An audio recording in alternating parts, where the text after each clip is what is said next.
Now let's turn our attention to Africa, to Kenya in the east. Protests continue to rock the nation. Thousands have been demonstrating for a week now against a slew of new taxes that the government wants to impose on them. Kenya is looking to pass its annual finance bill, the budget for 2024 to 2025. The government seeks to raise $2.7 billion in additional revenue via taxes that may worsen Kenya's cost of living crisis. That is why people are protesting, and this seems to be working. Kenya's President William Ruto made an announcement. He says he is open to discussions with the peaceful protesters. Here's our report.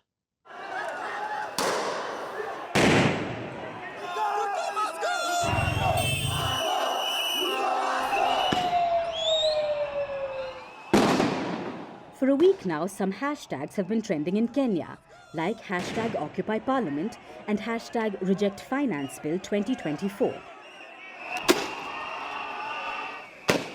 Social media is abuzz with calls for resistance being led by young people, by Gen Z.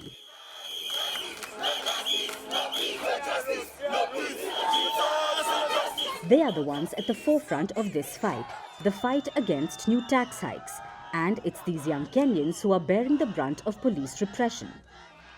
2 people have died in the protests so far, a 29-year-old who was reportedly shot in the leg and a 21-year-old who died after being hit by a tear gas canister.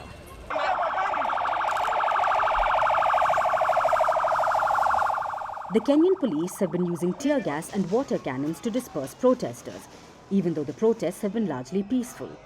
Kenya's President William Ruto has acknowledged this.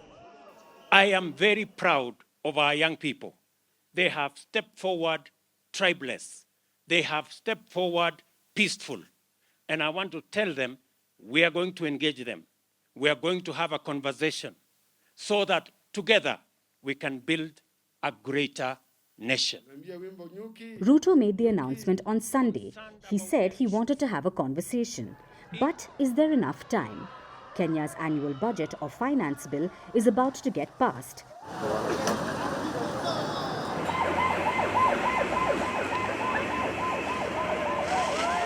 This will set taxes for the next financial year, that is from July 1st, 2024 to June 30th, 2025. So it has to pass by the end of this month before the new financial year begins. Tomorrow is a crucial day. It's when the finance bill will have its third and final reading in Parliament. If it passes, it will go to Ruto's office. The protesters know that tomorrow's vote is critical, so they're planning a nationwide strike, a total shutdown. Ruto may be trying to avoid the strike by calling for a dialogue, but will the protesters agree? And will either side budge even if they do have a conversation?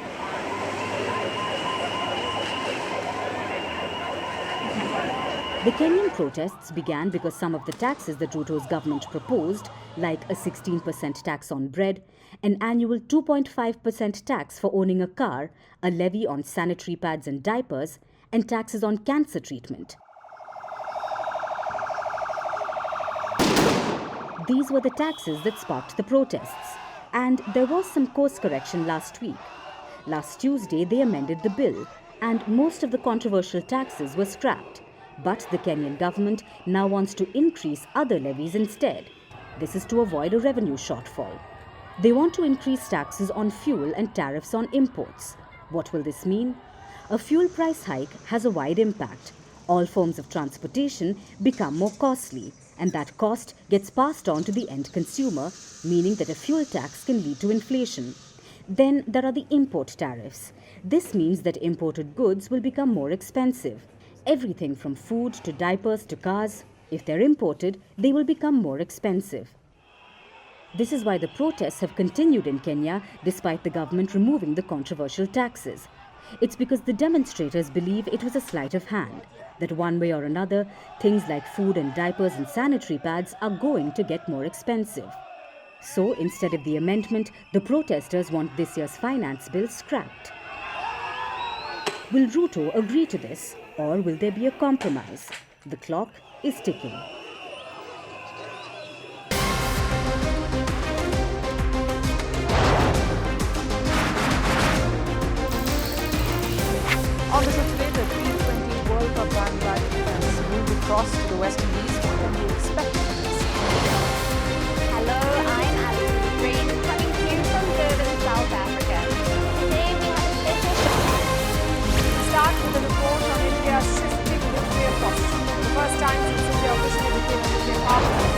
Hello and welcome to Firstpost America. I'm Eric Ham, coming to you live from the nation's capital in Washington, D.C.